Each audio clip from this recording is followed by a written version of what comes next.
What's up, y'all? Welcome back to another episode of Game Blaze, and today we are back on Judge Sim. I am the law, and we are the law. So let's just log in right now and hop into this I am the law stuff. Sorry, I forgot that I don't use my controller for this. I use the mouse. All right, let's jump into this. We are Judge Artard. You can see that right here. We can go to bed or we can go out to the casino. I gotta be honest with you guys. I think we just need to go to bed like reasonable adults. It's the beginning of the game. Let's all calm down. All right. Case 12. Woo. Charlie Manson? Charles Wanson. Okay, so I think this is kind of Charles Manson. Let's check the evidence.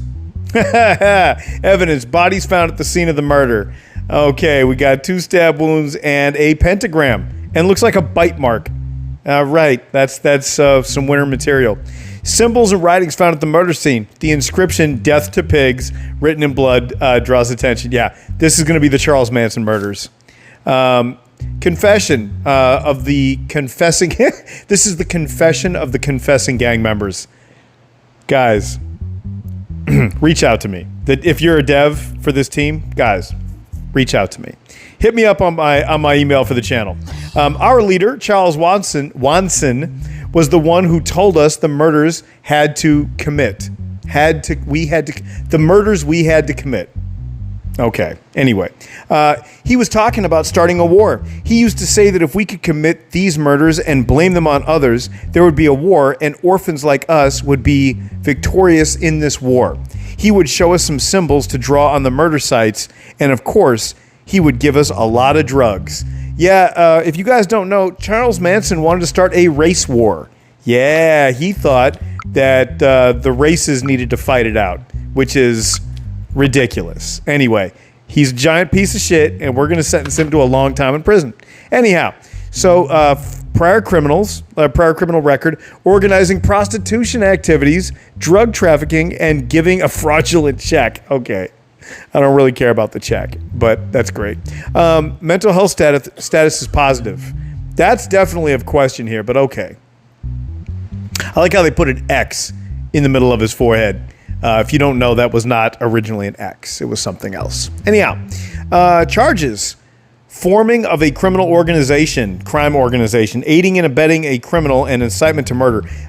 Technically, that would probably fall under the RICO statute today, but hey, this was back in the 70s, so anyway. Details. The gang, popularly known as the Wanson family, which committed a series of murders, was busted thanks to the gang members who confessed. The gang members who confessed said their ringleader was Charles Wanson himself. There are at least 12 members known committed by the Wanson family. 12 murders, excuse me, yeah. All right, among these murders, there is Anne Wachowski, okay, the sister of the Wachowski siblings, who are the producers and directors of the recently released sequel, Matrix. Oh, wow. Wow, why did they bring them into it? The Wachowski sisters, yeah. Why'd they bring them in? That's messed up. She has been brutally murdered. Wow. The Wanson family has displayed the murders they committed in a savage manner and left behind satanic remnants.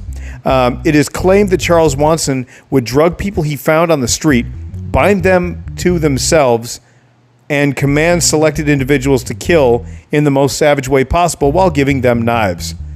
That's all kind of accurate. Anyway, it's just written weird. That's all I'm laughing at. Anyway, I didn't kill anybody. Killing is a choice. You have to respect people's choices. Wow. You don't need to have the choice to kill people. That's not okay. All right, Chuck, what do you got to say? What do you think people find in you? Why do they go after you? And what do you say? Even if it's brutally murdering a human being. Why is he dancing?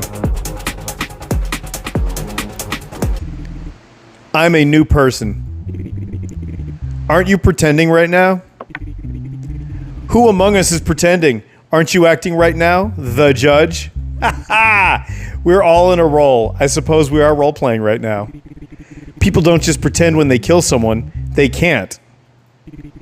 Because people's fear grasps the reality of the moment. Why did you kill the famous director? I didn't kill anyone. My friends and I were sitting one day smoking some herbs. I told them about how bad the new movie Matrix was and how it betrayed the franchise. I may have disparaged the director a little too much. My friends got pumped and went and raided the director's house and broke into everything in front of them. Okay. The lesson we should take away from this is that don't disparage the director while you're under the influence of drugs. And directors don't make sequels after many years have passed. Wow, laugh slyly. I got to be honest. The last Matrix was pretty terrible. Not something I would go lynch somebody over, but it was pretty bad. What do you mean, huh? Is this really like okay, yeah, there's not a whole lot to this. So we're just going to go ahead and sentence him. Yeah, to oh, what the hell? We can't wait, guilty. There we go. Let's execute him. Here's the thing. Charles Manson should have been executed in the first place. Okay? It's to me, psychological torture is worse than physical torture. I'd rather be punched. I can get over a punch. I can get over a broken nose. I can get over a cut, even a broken bone. What you can't easily get over is psychological torture. And Charles Manson psychologically tortured people. He tortured his victims, and he tortured his followers who are also, in a way, victims. So you know what? We don't need him on this planet. It's not going to benefit anybody. I am typically pretty liberal when it comes to execution, but for Charlie Manson, I'm going to make an exception. So eat a dick, see you later, or see you never. Bye-bye. Yep, happy to see him off. He doesn't need to be alive anymore. How is he benefiting the world by being there? He's not. But you know what we can do? We can benefit ourselves by going out to the casino and trying to lose this $1,700. Let's go. That's terrible. All right. Betting $1,000. Let's see what we got. We got a 5. That's a bad start. And a 2. Draw a card. Oh, this is a wobbler. All right, we're going to go for it. We're probably going to bust. Yep, that's a bust. Well, let's see.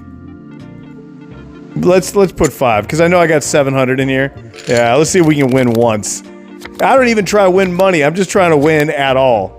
I'll stay. I'll go ahead and stay with that. Yeah, see, I think it felt bad for me. I think it just felt bad. Anyway, we won 1. That's all I care about. Let's get the hell out of here. Ooh, wait, Wheel of Fortune. Hold on. Let's bet a shiny nickel. We have watermelon times 2, blah, blah, blah. Turn. All right, I guess we just get to see what it lands on then. This seems a little more chill. Oh, I see. We put $1 on this. I see how this works now. Oh, we have to stop it. That's a whole lot of thought.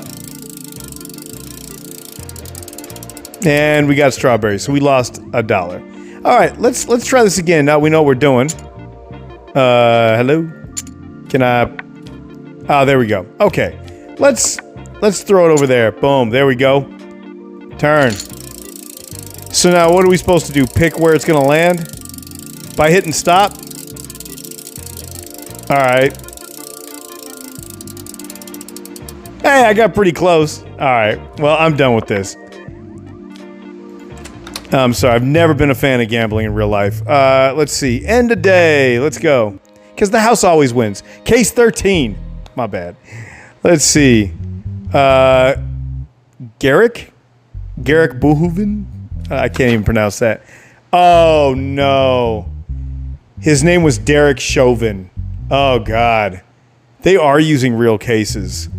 Ugh.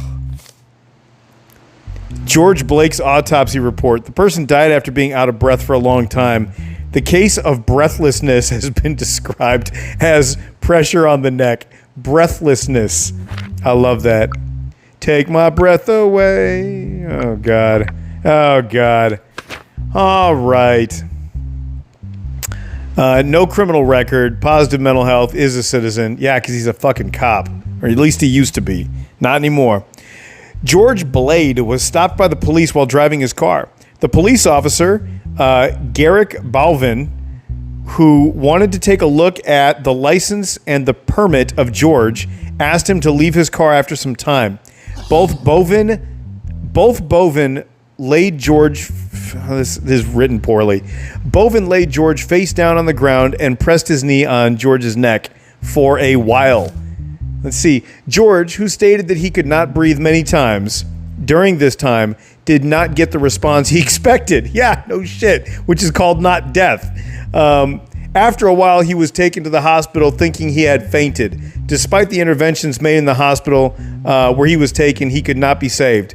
A person named Sabrina Glory, who was at the scene and said she was following the incident closely, was called in to testify as an eyewitness. All right.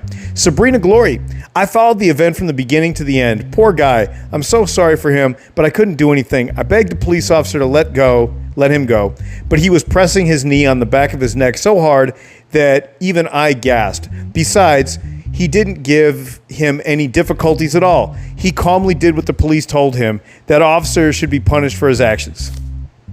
All right, Garrick Bovin, whatever. I'm a police officer.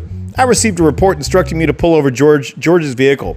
So I did. I asked him to step out of the car, but he resisted. I told him there was no need for that, but he continued to be uncooperative for an extended period. As a result, I forcibly removed him from the vehicle. I asked him to stay calm, but he was fidgeting and pulling at me. Eventually, I took him to the ground and pressed my knee into his back to restrain him. I thought I was applying pressure to his back, but I accidentally applied it to his neck. Yeah, those are two very different parts of the body. I didn't realize that he was struggling to breathe until I noticed that he had stopped moving after a while. I then called for an ambulance and accompanied him to the hospital. My intention was not to harm him.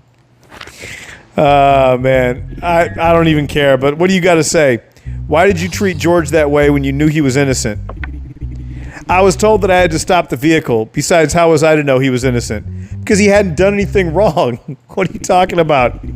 Would you treat every person whose vehicle you stop in this way if you have a suspicious situation? I had to because he gave me a hard time. I've never given anyone this kind of treatment before. Even though I told him to stay calm, he gave me a hard time.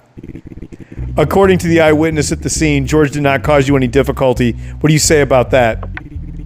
No one was around at the time of the incident. Yeah, there's fucking photographic evidence, bro. They took videos and shit.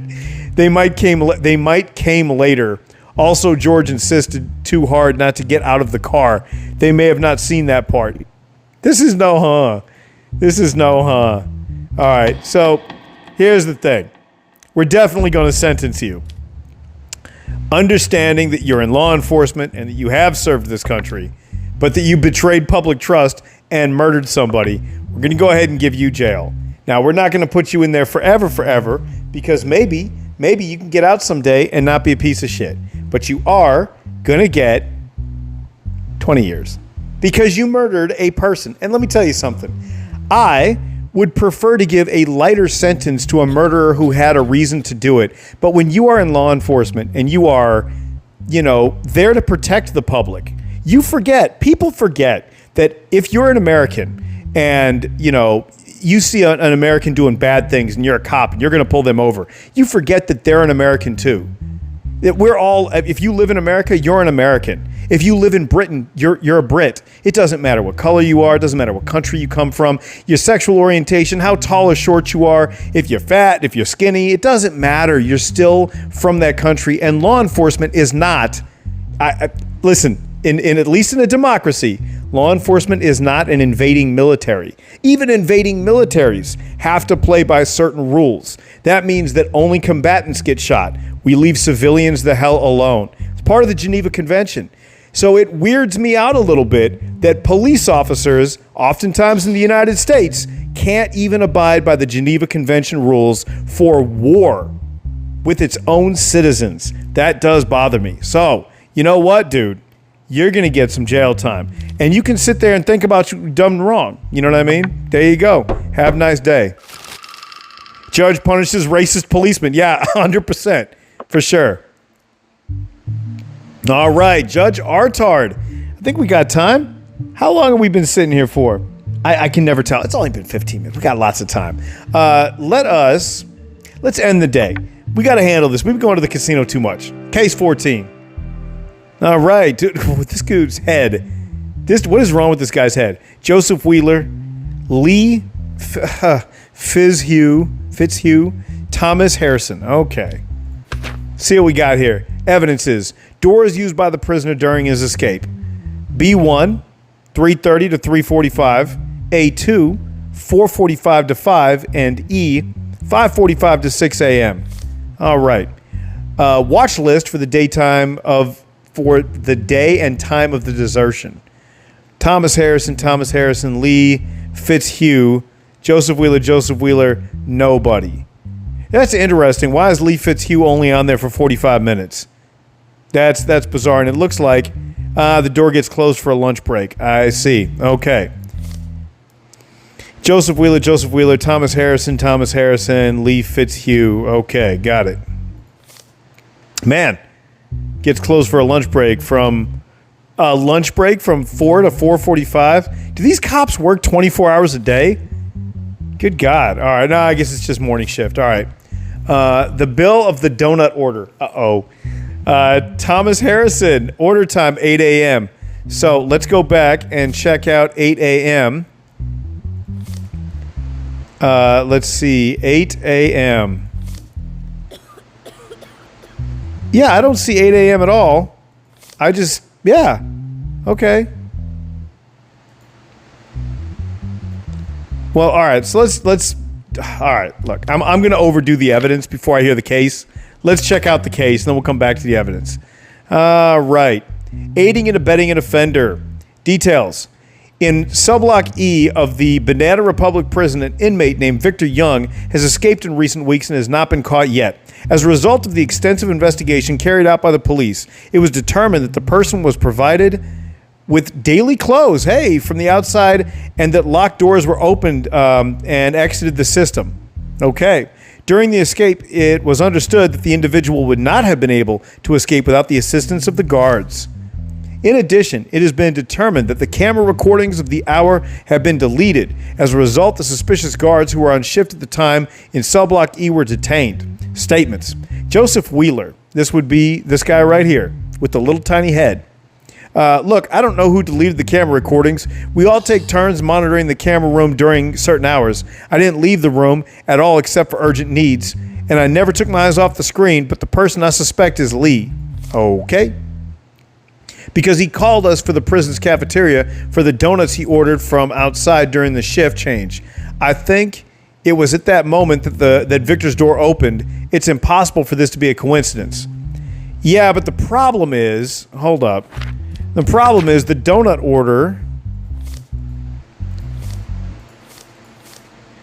The donut order was made by Thomas Harrison, not Lee. So you're already a liar, Joseph Wheeler. Just know that I know. Okay. Lee Fitzhugh.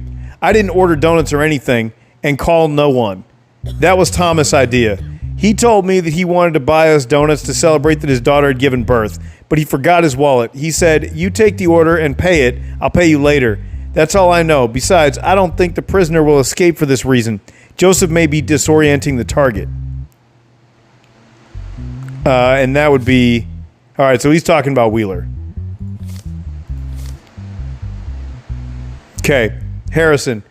I have been a guard at the prison for almost 30 years. I've never seen such a ridiculous event in my entire life. Obviously, there is a traitor among us. I don't want to blame anyone, but Lee has always complaining about the money he received. He always talking about having bribes, even if it was a joke.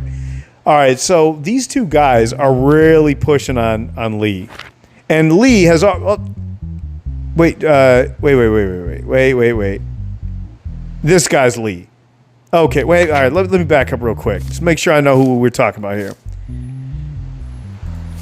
Okay, so Joseph Wheeler. But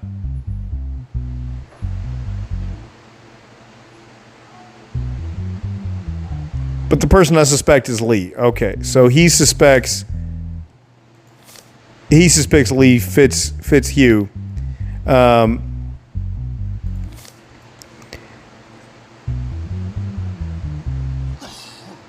Oh, okay. So he was being honest here. This is correct.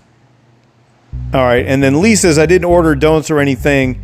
and called no one. That was Thomas's idea. He told me that he wanted to buy us donuts to celebrate his daughter had given birth, but he forgot his wallet. And he said, you take the order and pay it. I'll pay you later. That's all I know. Okay, so Lee left shift? Is that what's happening here? Is that what he's admitting to? And this guy doesn't even bring up donuts. This is the guy that actually bought the donuts. I'm confused. I'm genuinely confused. Let me know in the comments if you're not confused, because I am. I'm just trying to find out who's in what position. You know what? I think it doesn't matter, guys. I think we just need to go back to the evidence and figure out who was on shift when the door was open. But let's hear him out first. Do you know the time when the prisoner escaped? No, Your Honor, they did not share this information with us.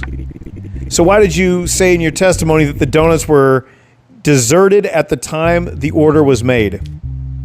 What the fuck kind of... Okay, my bad. Anyway, that was just a guess. It's not hard to think about it. A security vulnerability occurred there. All the guards left the post. I saw Lee go to the bathroom while we were eating the donuts. He may have done whatever he wanted at that point. I'm just saying that. I'm sure you are. Why do you think Joseph is off target? Your Honor, I heard that the prisoner escaped in clean clothes. In other words, someone from the outside has to bring clothes to him. These guards don't have enough sense to put clothes in a donut box. If they were that smart, they wouldn't be guards. Ha ha ha ha. Wow. Okay. Excuse me. I'm not sure if it was the day the prisoner escaped, but I'm sure it was that week. I saw that Joseph had bought new clothes. It was from an expensive brand. When I asked him why he bought these new clothes to work, he said, I'm invited to a party after work. You wouldn't get it, eh?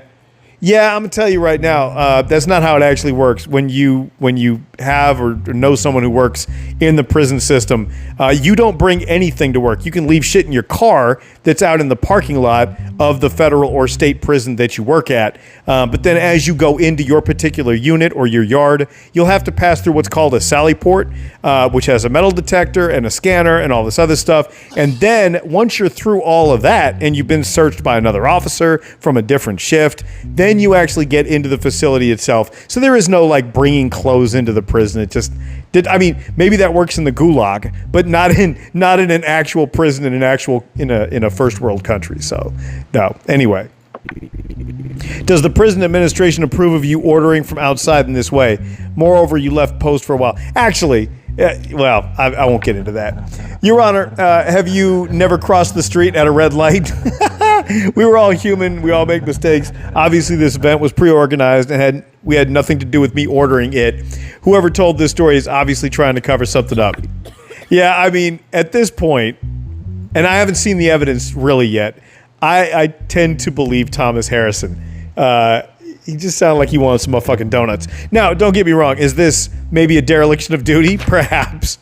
But I don't necessarily know if that makes him guilty. So let's go back and take a look at this. One at a time, we'll figure this out. Okay, doors used by the prisoner during his escape. So B1 was used at from 3:30 to 3:45.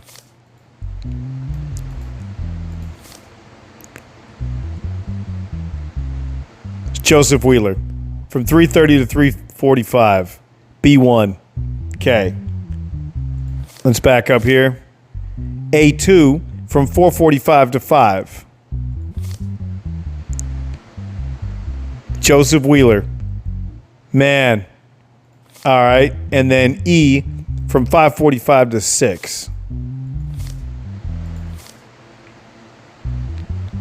Joseph Wheeler. Okay. So now we know that it's Joseph. Let's back up here real quick. Wow, it was this guy.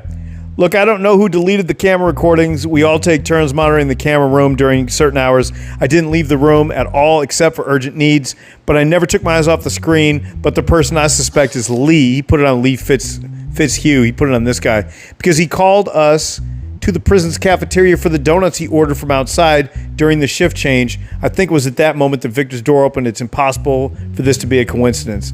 Man, it's this guy. Yeah, it's Pinhead. It's the dude with the little ass head. Oh, man. Well, it was him. There's just nothing more to it. Any digital evidence? No. All right. Well, yeah, that prison that you let that guy out of?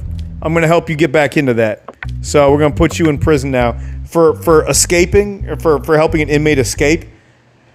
Man, what is the actual charge for that? I used to know the statute. God, it's been a long time. I'm going to say... It's funny, escaping from prison and helping someone escape is different. And I don't know if helping someone escape as a law enforcement officer has like a contingent value, but I'm sure it does. I'm sure it does. So I'm going to say 20 years. I'm going to say 20 years. But that's just me guessing. I don't know that for sure. Honestly, realistically, should probably be closer to 15. And let me explain something to our audience that's not American or has never lived in America. Part of the reason why prison sentences are so high in the U.S. is because, one, it's just become this way over time. And part of the reason for that is that at the state level, people usually only do 60% of their time, right? And that is a known thing. Now, in the feds, it's a different story. The feds have a mandate 80%, and that's including good time. So you can actually get out early, get out on probation or something get out on parole early if you get good time or something like that. So a 15-year sentence could end up being a 6-year sentence with good time, because half of 15 would be like 7.5, and then maybe you get a year and a half kicked off for good time.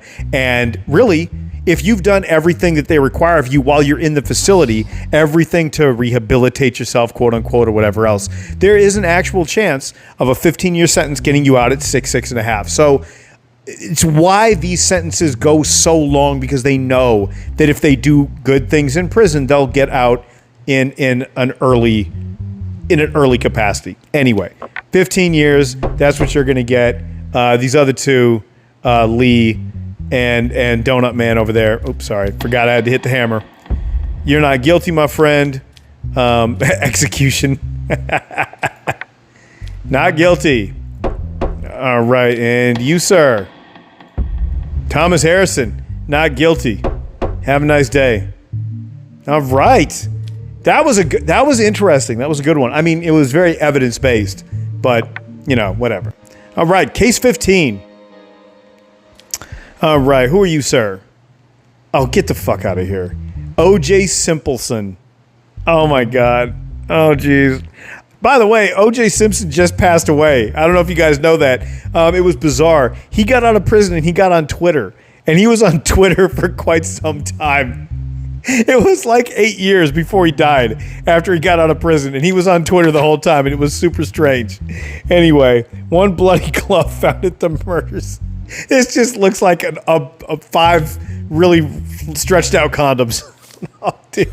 Other pair of gloves found in O.J. Simpson's backyard with Kato Kalin. Yeah. Footprint of O.J. Simpson. Footprint at the scene. Yeah, those boots. Suicide note found in O.J. Simpson's vehicle. First of all, let everyone understand, I have no connection to Nicole's murder. They even called her Nicole. This isn't right, dude. I loved her. I've always loved her, and I will, and I always will. If we have a problem, it's because I love her so much. O.J. Simpson. Oh no. Blood found on O.J.'s vehicle, identified as belonging to Nicole Simpson. This is true. This really happened. Very similar to this. The post that led the punishment of the police officer who discovered the evidence. Neighbors with large black populations have higher than normal crime rates. Oh, God. Neighborhoods, yeah. The tendency to shoot at police is 5 times higher in black people than normal people. What was this guy's name? Furman. Mark Furman.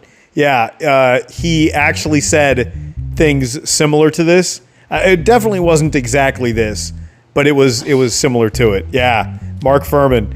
Apparently a fairly decent detective and also a racist. You can be both things at the same time. Just unfortunately a piece of shit. So here's the thing. OJ did it. Like, OJ definitely did it. He got off on a lot of technicalities. He had a fantastic legal team, absolutely like number one. And it was a time in the United States. We're talking about, what was this, 93, 94, 93, I think. The Watts riots had just happened, which were kicked off because of the police's beating of Rodney King. It was a time in America where people were just starting to wake up to the fact that black folks had historically been, and we're talking about, during the whole Jim Crow era, all the way back to slavery and the end of the Civil War, have been treated differently by the police. It was a horrible time, and this was the beginning of the awakening. So basically 91 through 95 was when the public started to wake up to what had been happening in black folks' lives in the United States for generations. And OJ just happened to be able to ride that wave into an innocent, not a plea of innocence. What do you call that? Into a not guilty charge, whatever. Anyway, he got off. And it's because of that. Were all those things historically happening at the time? Yeah, 100%. Was OJ innocent? No, OJ was fucking guilty, like for sure. But let's hear what he's got to say. Oh yeah, let's see the case file. I know the case file. It doesn't even matter. Anyway. Recently, Nicole Simpson, the ex-wife of famous basketball player O.J. Simpson. Yeah, he was a football player, but close. American football. Sorry to my foreign audience. Not football, anyway. And her boyfriend, Hans Silverman. Okay, first of all, Ron Goldman was not Nicole's boyfriend. They were just friends. Ron, I believe he worked at a bar that Nicole went to. They'd become buddy-buddy with each other. Ron might have been gay, I'm not sure, but I don't think that he had any physical interest in Nicole. I genuinely think they were just friends. He seemed like a great guy that was working his way up in Hollywood, trying to become something. And, I think that he got smeared by the other side, and it turned into this like, oh, it was a boyfriend, and he was jealous. No, dude, I think he was just a guy. And I think he was just friends with Nicole, and I think he was at the wrong place at the wrong time. And he was probably a good dude with a good heart. So anyway, despite hours having passed since the murder, neighbors saw the bloody bodies thanks to Nicole Simpson's barking dog and reported them to the police. That's true. White dog, red feet. Anyway, after the investigation, a bloody glove was found at the crime scene, and the other glove, not pair of gloves, the other glove was found at a location near O.J. Simpson. Following the situation, an arrest warrant was issued for O.J. Simpson, who became a suspect, but he managed to escape from the police. At the end of the long chase, the police caught him in the car with a pistol and a suicide note. After the detailed examination of the blood of his ex-wife Nicole was found in O.J. Simpson's car, and the footprint from the murder scene matched. However, all of this evidence was found by a single cop. What's his name? Furman. Yeah, Mark Furman. Tom Hansley. It has been presented as evidence that Tom Hansley has been punished for racist remarks in the past, which was true. I mean, but again, he was still a cop. So, what they call in the industry is time on the beach. He got a couple of unpaid days off, and that was it. O.J. Simpson's famous lawyer claims that a trap was set for O.J. Simpson, claiming that the evidence found at the crime scene was contaminated.